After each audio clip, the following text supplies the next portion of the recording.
In early January 2020, in the quiet suburban neighborhood of Wellington, Colorado, 17-year-old Elijah Saleem was doing what he'd done every morning before school, delivering newspapers for the Coloradoan to help his single mother, Monica Mitchell, make ends meet. Elijah, a quiet and studious teenager, loved waking early, listening to podcasts, and making extra cash before heading to Powder High School, where he was an honor student and aspiring engineer.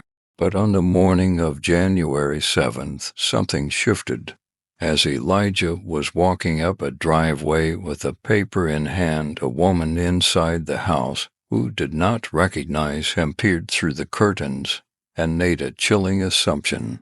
A black teenager walking through her neighborhood must be up to no good. She dialed 911, reporting suspicious activity. Police arrived within minutes. Elijah, wearing his newspaper delivery lanyard, earbuds in, and gloves on, looked up to see flashing lights. Before he could explain, he was handcuffed, patted down, and ordered to sit on the freezing curb. Back at home, Monica received a terrifying call from her son's phone, but it wasn't Elijah. It was a police officer telling her they had detained her son for acting suspicious. Monica arrived in a panic, demanding to know what crime her son had committed.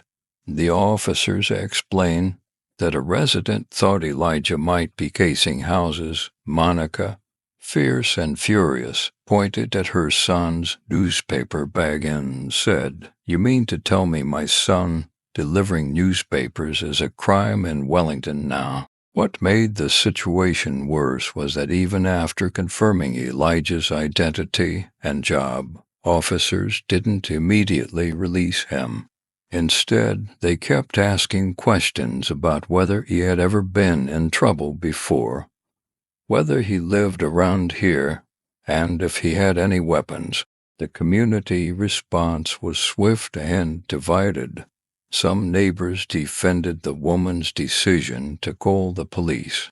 Others, including the Mitchell family's allies, organized a rally outside the Wellington Police Department demanding an apology and new procedures for dealing with minors of color. Monica and Elijah were invited to speak at the Fort Collins City Council meeting, where they shared the trauma and humiliation Elijah experienced. The emotional testimony drew media attention and forced the police department to issue a statement. While no charges were filed, the psychological toll remained. Elijah, once quiet but confident, now flinched every time a police cruiser drove by. Monica pulled him from his route and took a second job herself. The incident sparked broader conversations about delivering all black and the unconscious racial bias that leads to unwarranted police calls.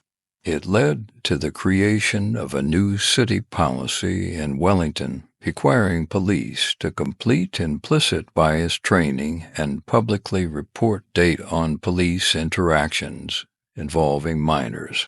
Elijah is now a student at Colorado State University studying computer engineering.